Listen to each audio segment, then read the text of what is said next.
Hey, hey, hey. Time for another out of this world story from rSpace. I just found a credit card statement with hotel charges from a night he was supposedly working. He told me he slept on his office floor that night, but he was an hour away in a completely different town. There was also Tinder charges on the credit card. What do you even buy on Tinder? There were 2 charges for $6.99 each. This was all on a statement of a credit card I have never seen. The statement was in the mail this morning. He paid it online already, and I bet he didn't think a paper statement would come. Where do I even go from here? He doesn't know that I know. I don't want to give him the satisfaction of seeing any emotion from me. I want him to find out when he gets served separation papers. I will be calling lawyers on Monday. The worst part is, we have a 1-year-old son. I feel so bad for him. We're also living in military housing, so I don't know how or if I can kick him out, or if I can leave and go back to my home state with my son. I have a good job here, so I don't even know if I would want to do that. I'm sorry this post is so jumbled. I'm really in shock right now.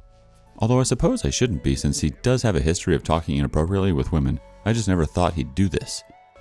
Any advice on how to get through the first couple of days after finding out? I feel like I'm going to throw up. Update 1. The day after I found the statement, my husband and I were alone, and I told him that I really want to make our marriage work for our son, and that if there was anything at all he wanted to tell me, then we could work through it, but he had to be honest. He looked me straight in the eye and said no. I asked him what the $400 credit card payment from his bank account was for, and he got angry and told me that I was too financially controlling. So, on Monday, I had an appointment with a divorce lawyer, but she wasn't super helpful.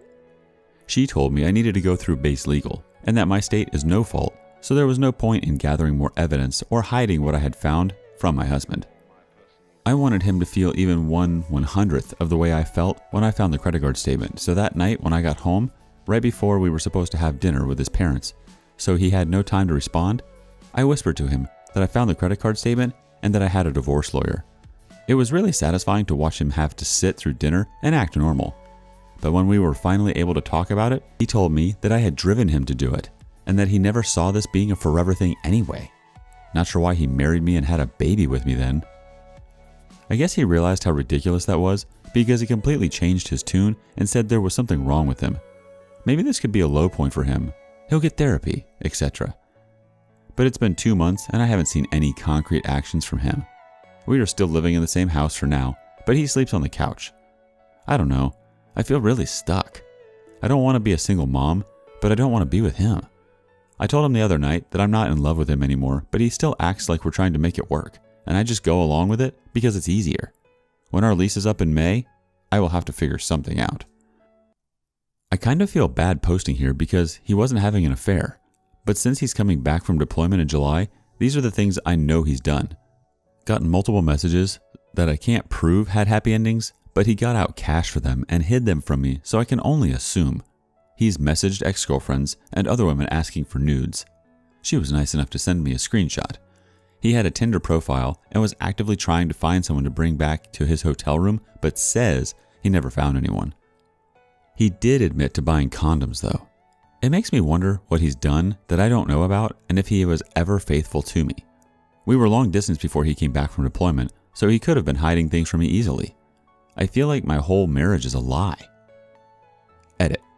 Someone mentioned rub maps to me and it made me remember this credit card charge I could never figure out. It was from rMaps Pay and nothing was coming up on Google. I now know for sure that he was paying to look up reviews for sex workers. I'm glad I made this post because I'm so disgusted now and I want him gone. Sad final update. Sad update to the finding a credit card statement in the mail story. I think this post might need a trigger warning for abortion. You can read my whole story in my profile, but TLDR, my husband was definitely on Tinder and rub maps and buying hotel rooms, but won't confess to anything else.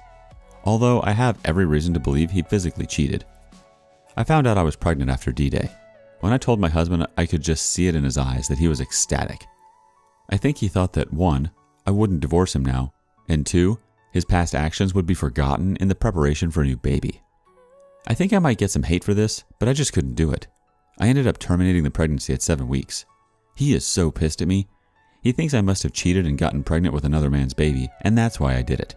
He literally can't comprehend why I wouldn't want a baby with him. I feel so guilty. Sometimes I feel like I did the right thing, and sometimes I feel like the worst person ever. These past couple months have broken me. I hired a lawyer and got a separation worksheet, but I'm too depressed to fill it out. I even stopped working out, which used to be my favorite thing to do. The only thing that keeps me going is my 1-year-old son. Moving on to the next story. Married for 19 years before my wife cheated on me. I'll be 75 this July, and I've seen a lot of things. I wanted to share my story with the younger generation before I die, quite frankly. I have lung cancer and I don't expect to be around much longer, so this information needs to get out there. I got married when I was 18 in 1964. It feels like I'm not even the same person anymore. I used to be in good physical shape, and now I'm stuck in a wheelchair. My wife and I both had to work full-time since I didn't have the income to support both of us.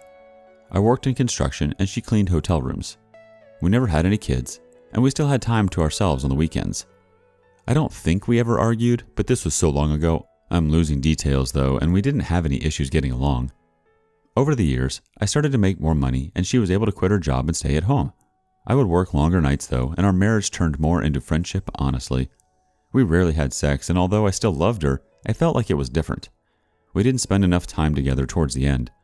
I take the blame for leading us down the wrong road with my job. As you will read later on, this wasn't the only issue, but I still should have addressed the situation while I still could have. One night, I get back from work, and at first everything seems normal. Dinner was ready, and we had the TV set to baseball, my favorite back in the day. I talked to her in the kitchen for a little, and went to my room to change out of my work clothes. When I went in there, I found a box of condoms on my nightstand. I started to panic because I had a vasectomy years before this and never used condoms. I immediately asked my wife about them, and she couldn't think of an explanation in time. She started crying and came clean about the cheating. She invited her friend from work over for sex while I was out and apparently forgot to get rid of the condoms. I'm not ashamed to admit I was crying as well after hearing that. I tried to find out why she did this, and she said she just wasn't attracted to me, was lonely, and never enjoyed our sex. I didn't know what to say and ended up leaving. We got divorced after 19 years of being married. In my 40s, I was a disaster. I lost all confidence and motivation to go on. I started drinking and eventually became an alcoholic. It took me until my 60s to kick this habit. I couldn't look myself in the mirror while thinking I was a failure of a man. I wanted to date again, but I just thought the same would happen again. It never occurred to me that I was bad in bed, and I really didn't have any good answers. My skin started to wrinkle a bit, especially on the back of my legs, but I took pride in maintaining my figure for a while, and when I had sex during our marriage, I swear she enjoyed it. I kept my tough guy appearance through my 30s, and would still wear my bandana in the bedroom, which was a turn-on for her. I was generous and always did things for her when she wanted. As time went by though, I started to think about the idea that at an older age, sex wasn't too important, and about 5 years ago, I started dating again. We don't have an active sex life, but she assured me that there was nothing wrong with me. I remarried last year, which made me so happy, but unfortunately, that's when I got my cancer diagnosis. Ever since then, I've lost a lot of energy, and my new wife is the only one that keeps me going. We are trying chemo, but the future looks bleak. In my remaining days, I want to share some knowledge I've collected over the years to make the world a better place. My mental abilities are also slowly waning, so I need to do this before it's too late. I hope all reading this can learn something from me to make their life better. Let's get some reaction from the community on this one. Smacksaw starts us off. It's a shame no one told you years ago, but she used the classic manipulation technique of deflection. When someone is caught red-handed, they instead find a way to blame or diminish the empathetic person who cares. By doing so, she makes it not about her anymore. Instead of you being in the mindset to make her face her consequences, she retains power over you by making you feel like crap. I don't know if it will give you closure, but please find justice for yourself before it's too late. Best wishes to you, sir. Next up, Snaps says, "You never had kids, but you seem to have won some hearts here. We live, we love, and hopefully we learn something along the way. It sure sounds like you did all of those things. I'm sorry about your diagnosis. I hope you're able to benefit from newer treatments coming. We don't get a rule book, and it seems like we get smart about life just before it ends. You're a good man, OP. We love you, man." Next up, Superleg4911 has this to say. Wealth and sex alone cannot keep a woman. It doesn't matter who you are and what you do. Once a woman doesn't have that freedom she wants, she starts to lose interest and, like a dog, gets bored easily looking for another option, even if it's not an option that is worth taking up. They will just take whatever and apologize later. You have to live with it, or you let them go. Either way, they are always ready to begin a new journey with some other jerk who has some money, good sex, and attention to offer. Stillaborn So rounds us out with the last comment. Your long ex-wife haunted you longer for her foul idea of love and contentment. She was a self-centered, selfish person, and you finally found someone worth spending the rest of your life with.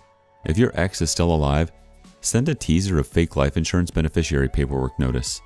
Even though it has been nearly 48 years since you cut that life-draining person that you mistook as loving, she stayed at home to keep using your money, to buy the condoms for her affairs. She had you happily pushing yourself to please her, but she cared so little for you, she preferred to leave you working and alone, unsatisfied sexually. She obviously wasn't willing to do the same for you. Do whatever you think may give you comfort and keep fighting the illness. You may even get another 19-year marriage, but this time with a loving wife instead of just a lusting one.